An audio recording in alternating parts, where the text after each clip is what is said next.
Hey, thanks for joining me today for episode 30 of Business in the Bedroom, a bootstrapper's guide to doing it. I'm your host, producer Jemmy, providing practical advice for the newbie entrepreneur.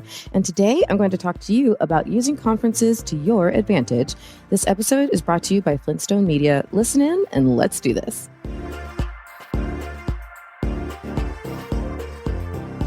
Last episode, I wrapped up sharing with you the Google Suite tools and apps that have really helped me out as a free option over the years. But today, I'm going to share with you a branding and business strategy that was a total game changer for me: attending conferences. In my own case, when I was struggling in the beginning of building my business, I often felt pretty alone in the effort. But then I heard that there are conferences full of other really crazy people who are into podcasting like me. And I was like, what? I couldn't believe it. In fact, I first heard about them while listening to a podcast from Libsyn, one of the OGs of podcast hosting service companies. And they have a show called The Feed. And I was listening to it one day when they mentioned the Podfest Multimedia Expo. Not only was I hearing about a conference that serves my industry for the very first time, but they also shared something amazing. Podfest had a way for me to go for free called the Pay It Forward program. Essentially, attendees who had the means could buy an extra ticket, and the team at Podfest would then gift that ticket to someone who couldn't afford to go. So I applied, and wouldn't you know, I got a ticket. Actually, the first ever ticket, which is pretty dang on cool. So you'll hear a lot more about that a little bit later in this episode. But the main point I want to drive home is that one way or another, I got my butt to a conference that served my industry. And going to Podfest was an absolute game changer, which, like I said, you'll hear about in a little bit. But spoiler alert, I now am a successful podcaster. Producer, I do this full time. I have an incredible team and even now co-host the official podcast for Podfest Multimedia Expo. Shh, it's pretty cool. So yeah, all of what I'm about to share kind of works.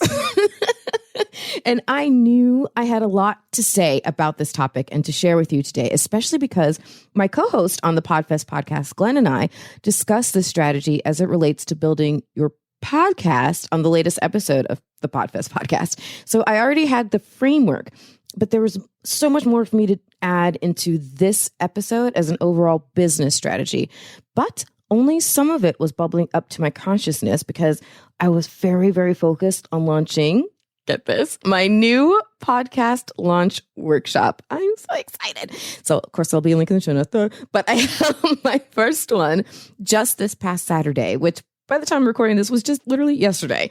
This is Sunday night, guys. And I was hyper focused as I was getting ready to do this workshop. I was just fully focused on preparing and showing up for my students. But then as soon as I turned off the workshop Zoom session, like magic, everything came together in my mind for this episode. And learning how to use conferences to your advantage is a massive lesson for you to take in and implement. Key is implementing what I'm about to tell you, right? So I really wanted to get this one especially right for you. That also means there will be lots of links in the show notes to items that illustrate my own use of this strategy over the years. So definitely click into those to fully absorb this info. So first, I want to talk about going as an attendee. Going to conferences as an attendee is a fantastic way to find support in your industry, learn new tools, to network, and to really, truly level up. But first, how do you find the right ones? Well, Google is definitely your friend. So just search for the kind of industry you're in and the word conferences and see what pops up. You also want to be sure you are signed up for any industry-leading newsletters, as conferences coming up often get mentioned in them, and those newsletters are usually among the first to hear about them and start giving out information. So you definitely want to sign up for all of your industry-leading newsletters. Then, based on things like the timing of the conference, the location, and if it's important to your decision-making, whether it's virtual or not, the price of it, the speakers that are involved, the presentations and topics that they're going to be covering, all that kind of jazz. All of those are going to be what you take in to decide which conferences then to lean into. So as you discover each conference, you want to gather as much information as you can, as humanly possible about it, and as far ahead of time as you can in order to decide whether to go and to plan your strategy for when you get there. Trust me, this pre-work is key. Oftentimes, conferences have lots of different ways of getting out information, and you want to be tied into as many of those as possible. So look through the website. If they have an app that's either their own private app or a conference app that they're using, for example, a bunch of podcast conferences I attend use an app called Whova, WHOVA. But if they have an app, you want to download it, you want to sign up, you want to fill in your profile, you want to begin looking through the agenda and any other information that that app shares. Also, join the conference's mailing list. Oftentimes, their e-blasts will contain extra deals, good discounts, offers that you'll be the first to hear about, all that kind of stuff. And last but not least, follow their social media, especially if they have a Facebook group. This will not only keep you on top of their latest news, but it'll also let you engage with other attendees ahead of time, which is so fantastic. And it's going to change every single second of your time there. And when you go, you'll be like, oh, I know you. Oh, I know you. Oh, you're so-and-so. It's fantastic. So like a big party, a reunion of friends, if you've engaged on social media ahead of time. Now, when looking through all their info, take note of who the speakers are. Take note of who the vendors are. Take note of who are the other attendees. And then create a strategy around both learning and meeting people. So you'll want to strategize your sessions based on your interests, goals, who's speaking, et cetera, but don't overpack your schedule. I repeat, do not overpack your schedule. You will want some free time sprinkled here and there because while the sessions have great information and you want to gobble it all up and definitely have a notepad with you and a pen, like take some good notes. The true goal, though, happens in the hallways. That's where you'll have longer conversations, you'll make deeper connections, and you'll really gain the networking benefits that will pay dividends upon dividends over time for your business growth. And you definitely want to take time for visiting the expo floor too, because meeting people associated with these industry brands and collecting all of their free goodies, first of all, it's fun, okay? But it also is really key for your networking. I'm really good friends with a lot of key people in the podcasting space. And in fact, if I sound a little different today, it is in part because I have a good relationship with the fine folks at Tascam. And the fine folks at Tascam sent me a brand new Mixcast 4, a brand new microphone, and a brand new set of headphones. So thank you, Tascam. But anyways, I digress. If you go to an expo conference and you hit the expo floor, you do collect a lot of free stuff. You can walk around. Sometimes they're giving anything from wristbands to literally whatever really useful tool you might need in your industry. And actually this I learned as a kid. Because my dad was in the beverage distribution industry and we went to a ton of beverage industry conferences as like quote unquote vacations. That's what we did as vacations. We hopped around to conferences with my dad. It was so fun. I would run around those expo floors collecting all kinds of free goodies from all the different vendors. And I remembered that. So somehow as an adult, though, it's even more awesome because now I use these as like my fun goodies while I'm working. But I digress. You'll also want to begin the process of getting your materials together, depending on the nature of the conference that you're attending. You may want to have with you business cards, bring at least 200 for any average conference. But honestly, you may need a lot more than that. So having an idea of how many people will be there can be a good gauge of how many business cards you should bring because you'll want to put one in the hands of like everybody, okay?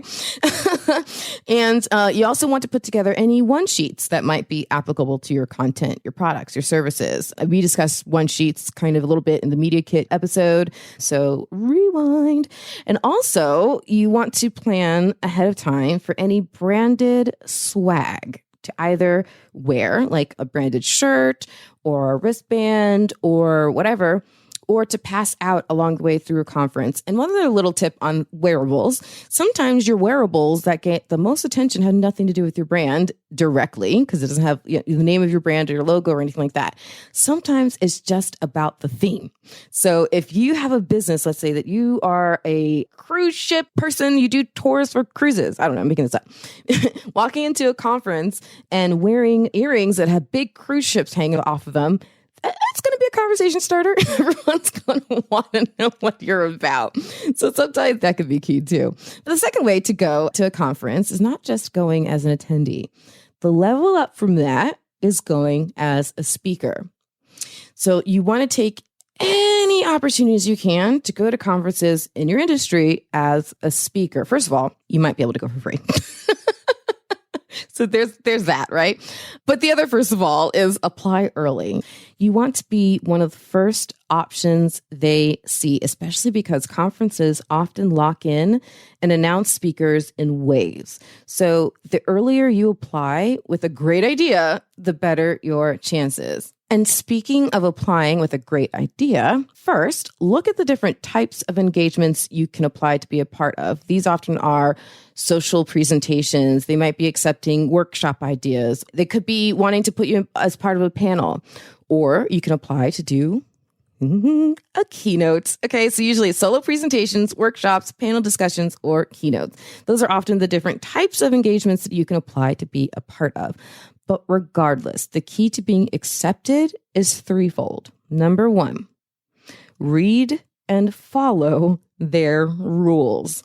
Okay, they have an entire committee, likely, deciding the parameters for speaker submissions. And you don't want your super amazing, wonderful, fantastic, industry-breaking, great idea to be in the dustbin simply because you didn't follow one of their rules, like, I don't know, submitting before the deadline, maybe, something like that. Number two, you'll also want to look at what presentations have made it through to their stages in the past. Not every conference is going to give that information up, but a lot of them do. They have what past speakers, what past topics they've had. So just do your digging. And number three, figure out a unique angle or perspective for your topic that only you can really present on it. Like, make it really super unique. That whole thing about showcasing your sizzle, yeah, apply that here. Okay, apply all of that stuff from that episode right here. And then, of course, it should go without saying that if you are accepted as a speaker, hit it out of the park. I'll have a future episode with some specific tips on being a speaker and putting a presentation together and all of that. But if you're given a chance, don't let it slip. Just like that prophet Eminem said back in the day. And even further than that note, when people see you, step up. What am I talking about? What do I mean? Well, if you followed a lot of my advice from previous episodes, it won't be long before you are approached to be a speaker. Say what? Yeah, you can be approached to be a speaker. And when that happens, the worst mistake you can make is to take it for granted because it just landed in your lap. You want to give those opportunities just as much, if not more, to be quite honest, of your effort as anything that you submitted yourself for. I remember the first time that I was asked to do a presentation and present podcasting to a group. It was for the Florida chapter of the Mystery Writers of America. This feels like forever ago. And it was phenomenal. I had such a good time. But what I did there was I didn't just like, hey, we want you to present podcasting. So I said, okay, let me step this up. And I gave a presentation where the first half was about how to start a podcast if you wanted to start one. And the second half was about how to be a podcast guest. And they ate it up. And I gamified it and I made it super engaging and interactive. And I mean, we had a time. And I am still having people years later, people still are bringing that up because I hit it out of the park. And I've been asked several times by other organizations to be a speaker as well. I'm super honored every single time that happens. But every single time, each and every time, I show up and I give it all that I've got. In fact, if you're listening to this in time on release day, I would love for you to tune into my next speaking engagement because it's tomorrow. And it's free and it's online. So this Tuesday, the day after this episode is released, is National Entrepreneurs Day. Now, I live in Palm Beach County, Florida. Yes, that Palm Beach County, Florida. We don't need to talk about it. But Palm Beach County School District is holding a virtual conference to celebrate and inspire young entrepreneurial minds. Well, guess who they asked to deliver the opening keynote? Me. Yay!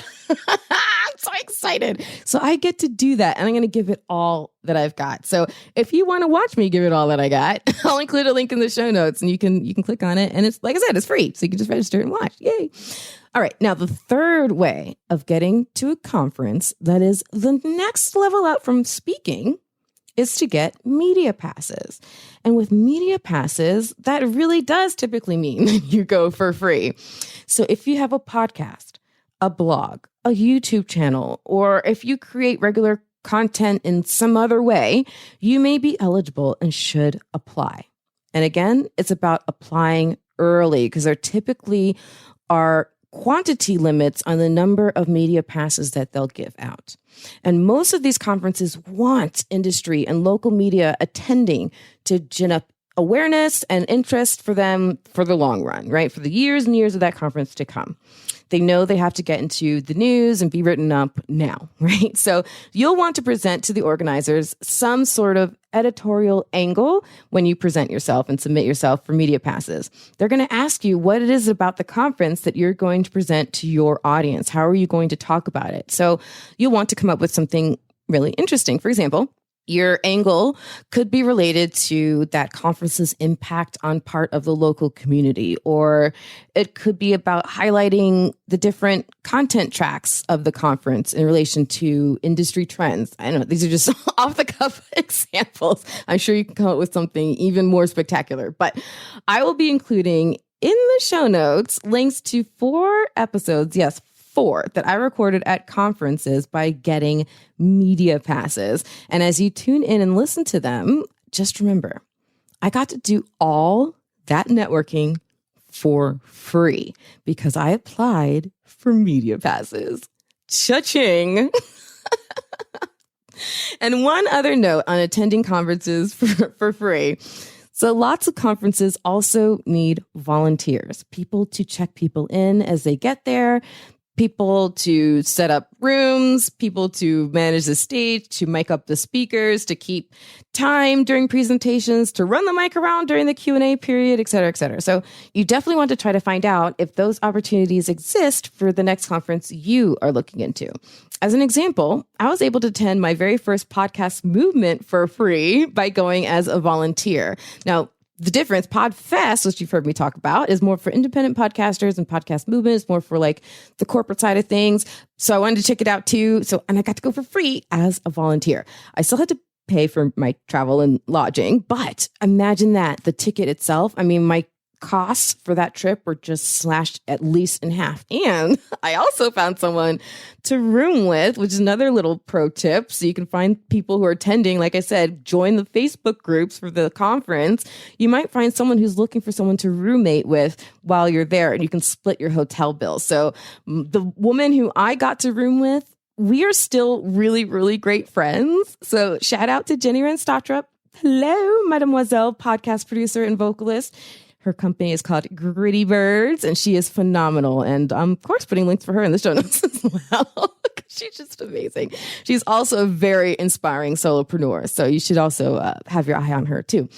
Now, when it comes to conferences, my sweet spot has always been anywhere where entrepreneurs and creatives have gathered, such as there's Women Empower X conference. There are art festivals, there are Comic-Cons.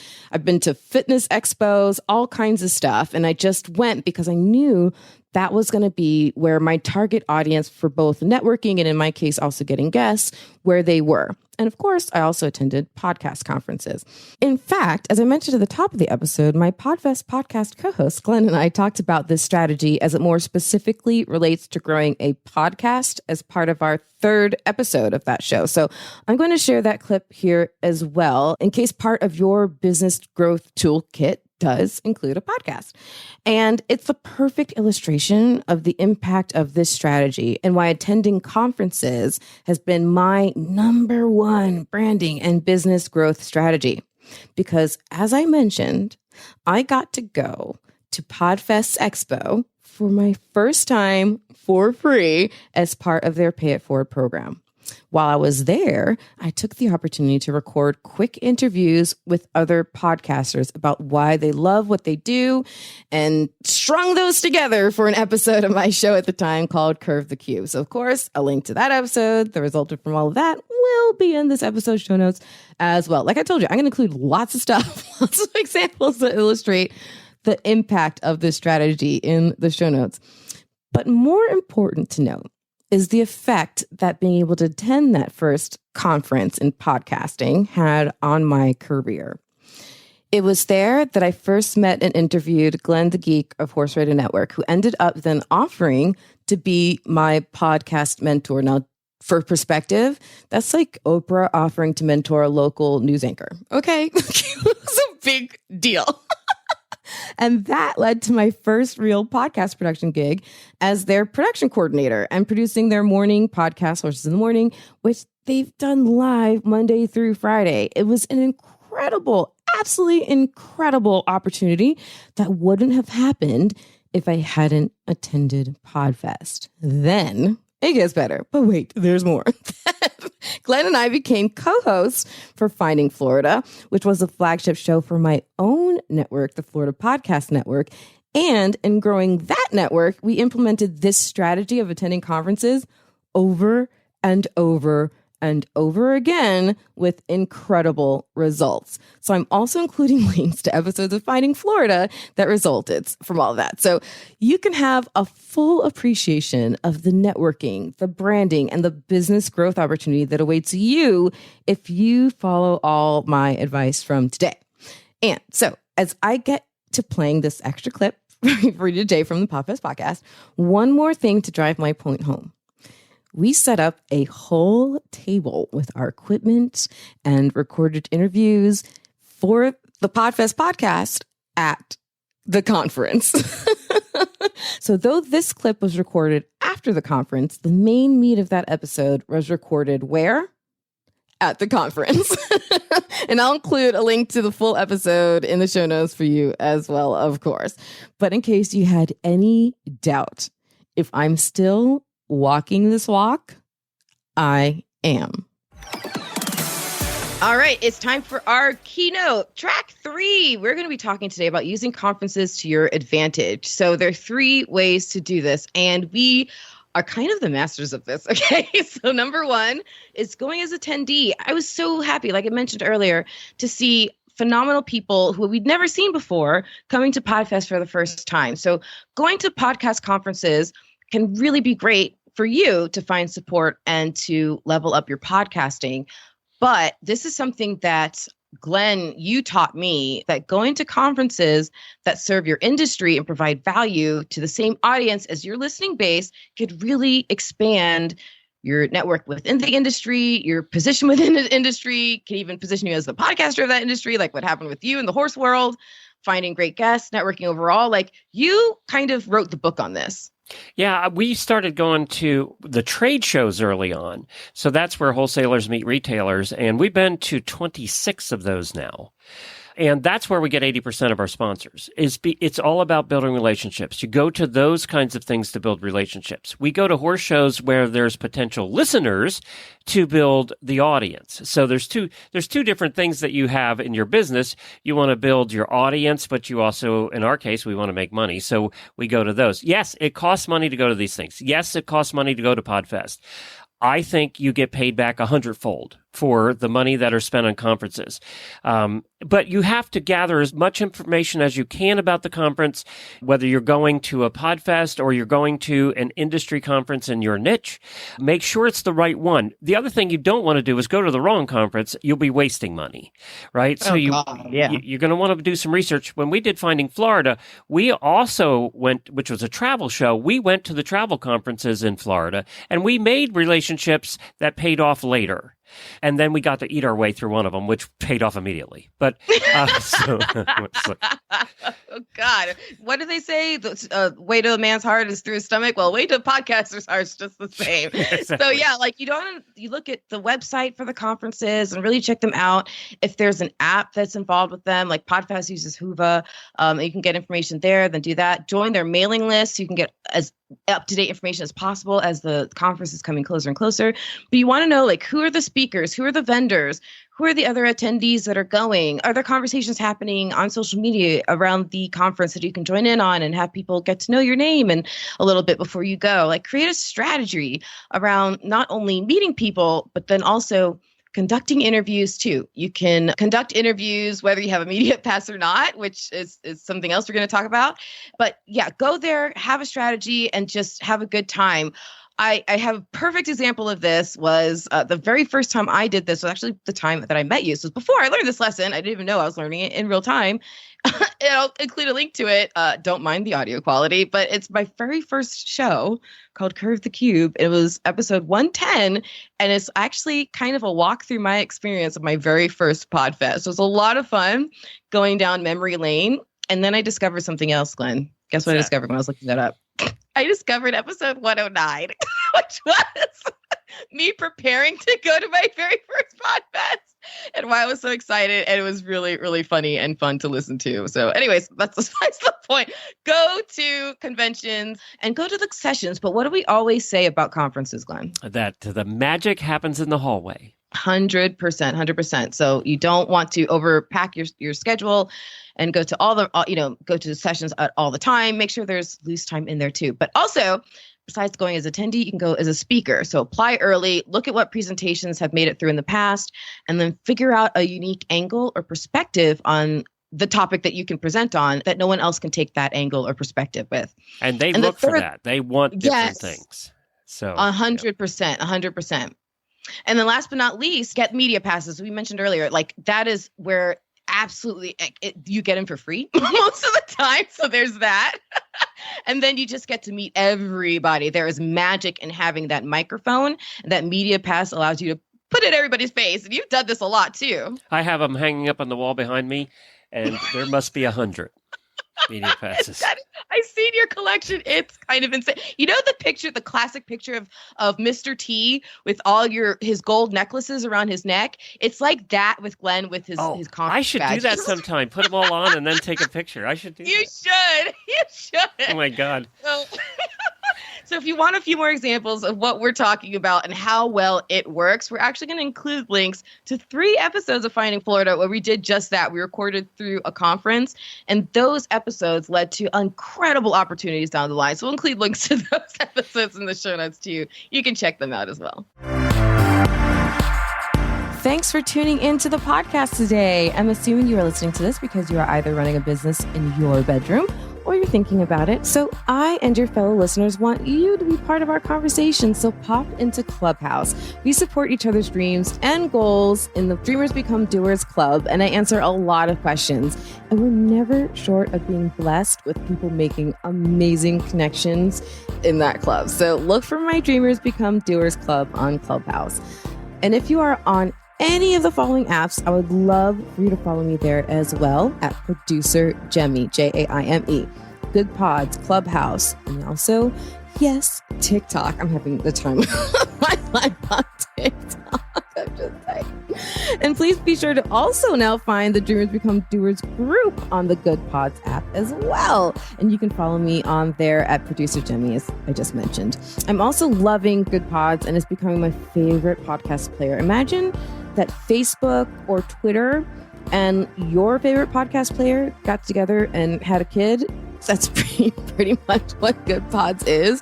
It makes it really easy to discover what your friends are listening to share what you're listening to. You can form groups around your topic and find other listeners who are really into what you're talking about on your show, and then share your episode, right? It is fantastic. So that's Good Pods. And of course, yes, I'll put a link in the show notes as for everything else. And please reach out to me and let me help you on your journey from being a dreamer to becoming a doer. You can leave me a message or find my email address and all social media handles at bizinthebedroom.com. That's inthebedroom.com. And remember, like I always say, hit it hard. Keep the lights on.